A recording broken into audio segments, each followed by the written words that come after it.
महुआ से शुरू हुई कहानी महुआ के करियर पर आकर टिक गई। महंगे गिफ्ट और सरकारी बंगले में सुख सुविधाएं करवाने वाला नंदानी, और किस्सा है पूरा अडानी का। संसद के सदन में सवाल हुआ तो अब कई महीने बाद सड़कों पर बवाल हुआ। जिसका नाम तक अभी मीडिया में नहीं था, वो नंदानी आखिर कैसे अखबारों की सुर्खियां बन चुका है। वो नंदानी कौन है जो आज चर्चा का विषय बन चुका है। स्वागत है आपका वन इंडिया के इस एपिसोड में, जिसमें आज नंदानी के करियर से लेकर महुआ के सफर का पूरा चिट्ठा होगा। आखिर अडानी, महुआ, संसद और नंदानी कौन कौन कहां से आया। संसद से लेकर सड़क तक आपने अडानी का नाम सुना है। अपने घरों में भी कई प्रकार की वस्तुएं अडानी ग्रुप का इस्तेमाल करते होंगे। आप में से बहुत सारे लोग अडानी को अच्छे से जान चुके होंगे। अब अडानी को छोड़कर आगे बढ़ते हैं महुआ पर।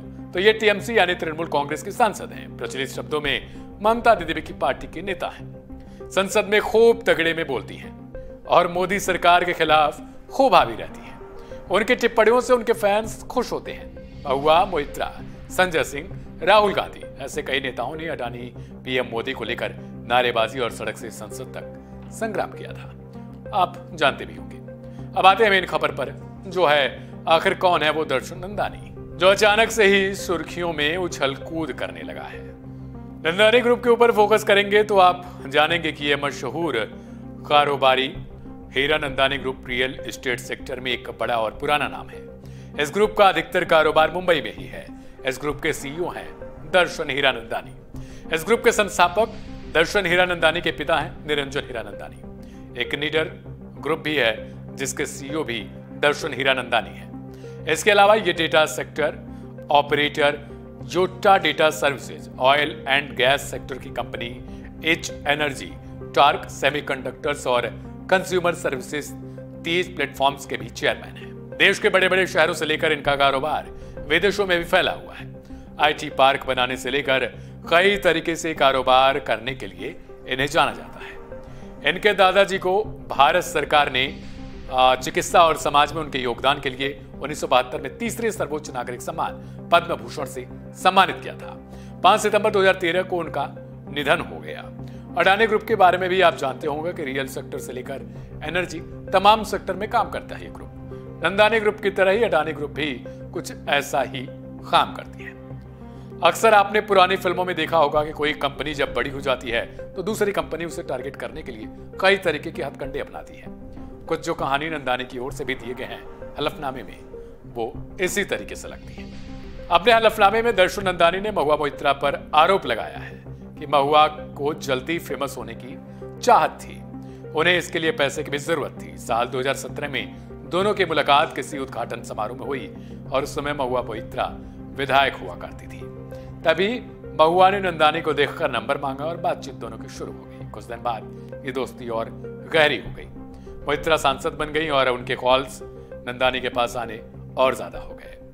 महुआ मोइत्रा पहले प्रधानमंत्री मोदी को टारगेट करना चाहती थी ताकि उनको फायदा हो सके और फेमस हो सके।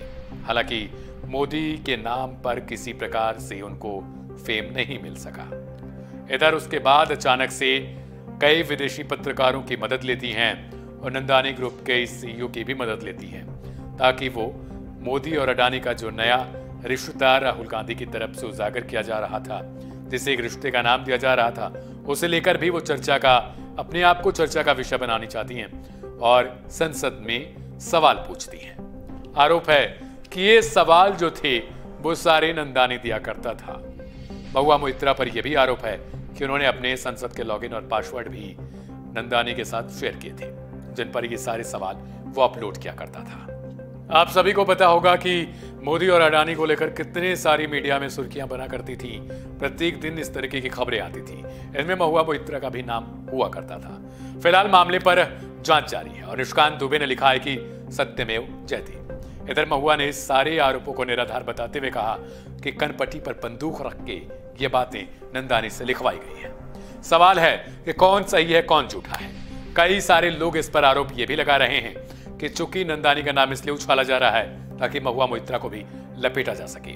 इसके पहले संजय सिंह को लपेटा ही गया है। राहुल गांधी की सांसदी चली गई थी, हालांकि फिर से सुप्रीम कोर्ट के कारण बहाल हुई। सवाल यह है कि अगर आम जनता पर कार्रवाई होती है तो कोई सवाल नहीं खड़े करता, लेकिन जब ऐसे लोगों पर कार्रवाई या जांच होती है तो इतने सारे लोग कहां से आ जाते हैं। एक आम जनता पर अगर जांच का अधिकार है तो इन नेताओं पर क्यों नहीं। खैर, महुआ मोइत्रा सही हैं या फिर नंदानी के आरोप सही हैं। नंदानी ने अचानक से सरकारी गवाह बनने का अपने आप में सवाल या फिर जो उसके मन में चाहत थी वो कैसे उत्पन्न हुई, क्योंकि जब ये कह रही है महुआ मोइत्रा कि कनपट्टी पर बंदूक रखवा के टारगेट किया गया है, ये भी हो सकता है। और ये भी हो सकता है कि महुआ मोइत्रा की तरफ से ही कुछ गलतियां हों। खैर, ये जांच के बाद ही पता चलेगा।